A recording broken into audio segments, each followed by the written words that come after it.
Ayo, ayo, ayo,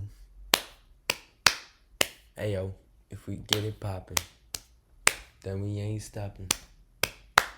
I want a new one every day, so I could get my things in the way. If you wanna tell me what's up, then we gotta go around the globe. And we gon' make new bands, and we gon' tell new plans. This the IUCUS show. IUCUS world. Welcome one, welcome all. It's the Players Ball. Swag top. Today, we are recording 2 podcasts, maybe even more. This is number 2, and who knows when it's going to come out, but it's probably going to come out sometime in 2022, that's for sure.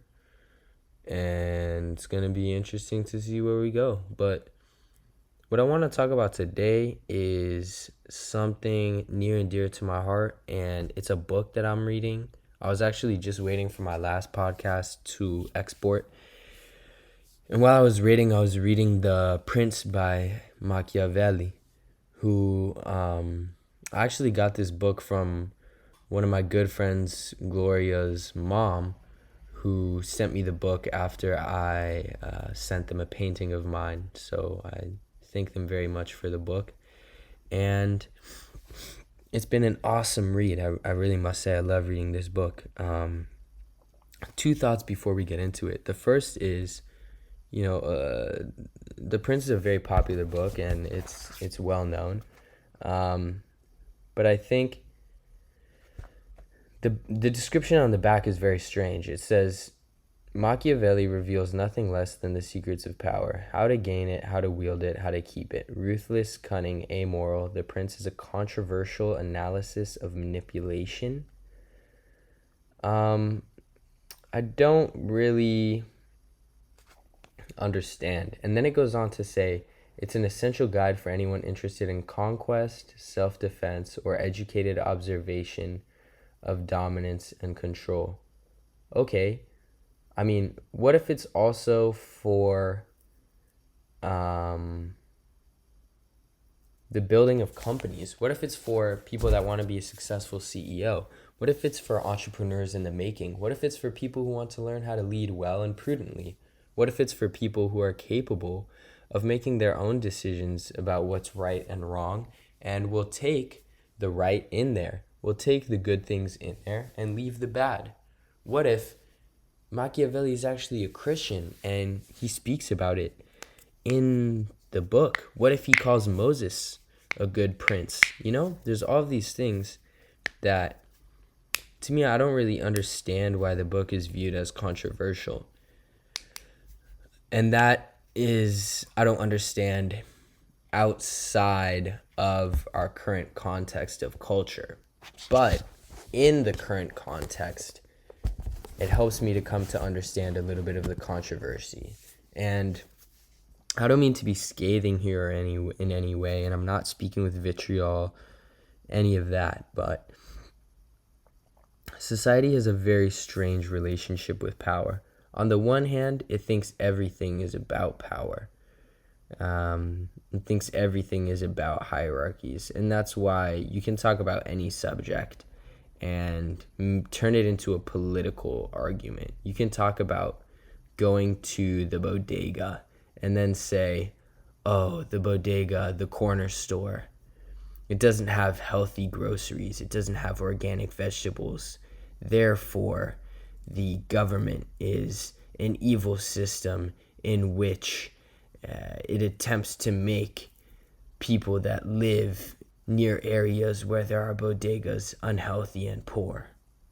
Okay, no, actually, a bodega is simply a corner store that sells snacks. It's like gas station food. When you go to the gas station, it doesn't have Whole Foods produce.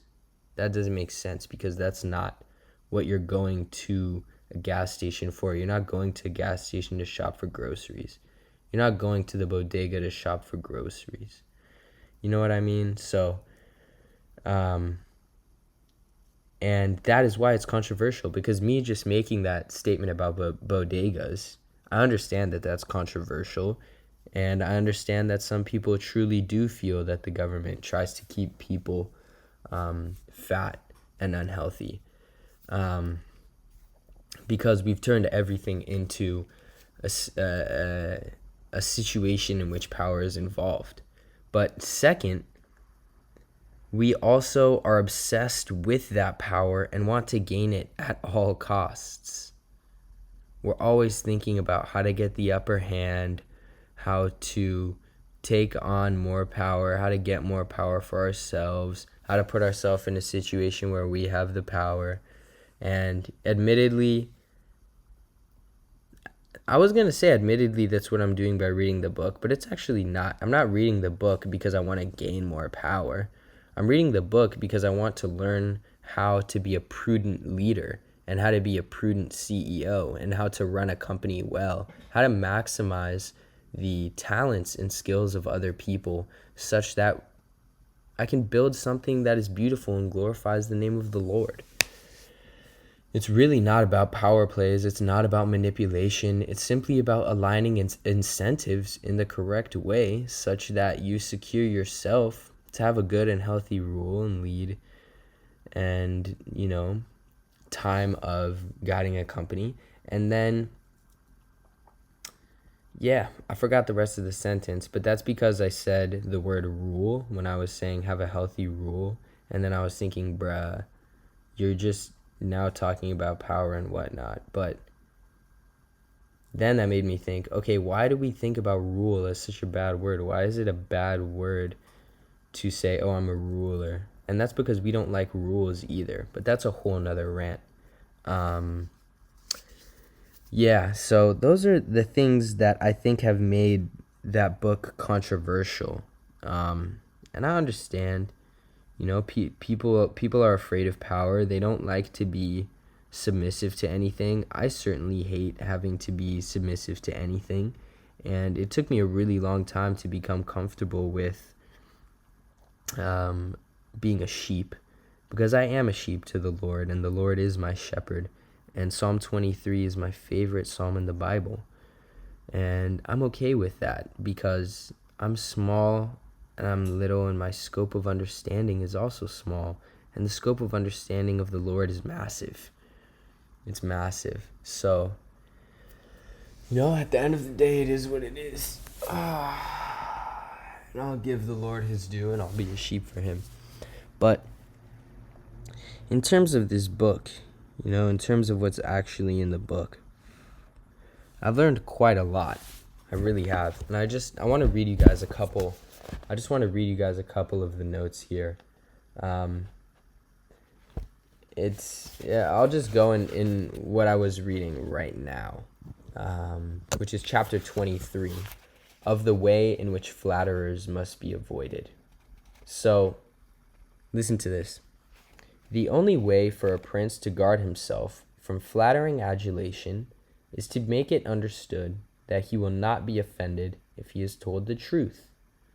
Then again, however, if every man is free to tell him the truth at will, the prince quickly becomes a figure of contempt. In other words, if you want people to tell you the truth, you need to make sure that they know they can. And you need to make sure that when people criticize you with a good eye and a care for you, that you don't become defensive and lash out at them. However, if you let everyone criticize you at all times, then you make yourself a beating bag or whatever. You make yourself a punching bag, a beating bag. You know what I mean? So you need to have some sort of balance. And what I wrote as the note was, people need to be able to tell you the truth as CEO, but only your advisors. And that's the caveat.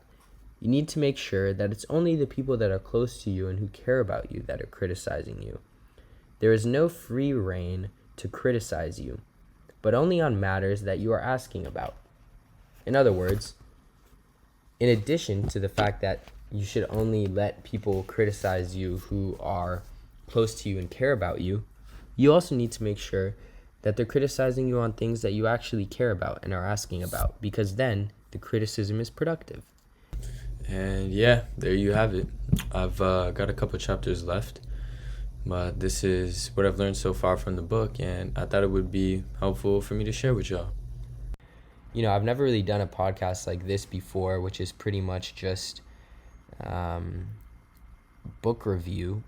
But as I was reading this book, just waiting for my movie to export, I was thinking how important of a book this is and how helpful it's been for me in my growth, trying to live every day and better my life, and how it could really help other people to better their own lives.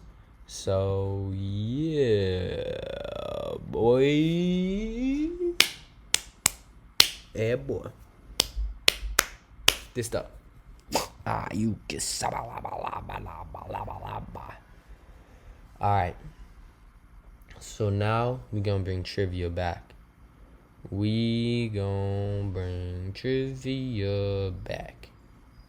Question of the day is, what is the nickname of one-time Pro Bowler cornerback Janoris Jenkins?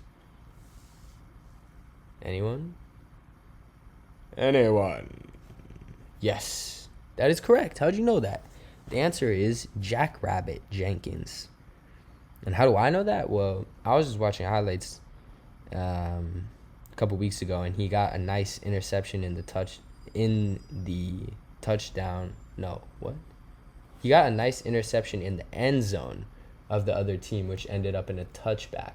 And they were like, Jackrabbit Jenkins with the interception. And I was like, oh, nice one. So, yeah. Second, what is the world record time of Usain Bolt running the 100-meter dash? Anybody know? The answer is 9 minutes. Bruh. Imagine 9 minutes, 100 meters.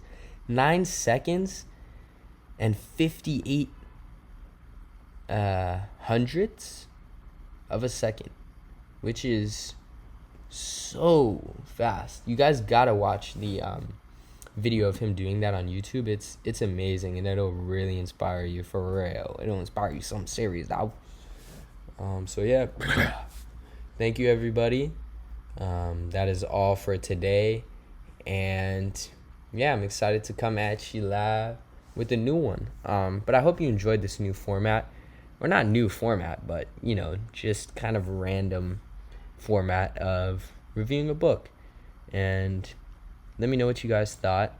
You can download the book online. I would recommend it. Give it a read for anyone who wants to learn how to just really take control of, not your life in general, but take control of what you can control, which is the things inside of you. You can always control the things that are inside of you, not the things that are outside. And this book really helps you helps you get those things in order. So let me know, like, subscribe, comment, whatever, all that good stuff. Love you guys, and I pray that Jesus gives you a beautiful day today with opportunities and blessings your way. Amen.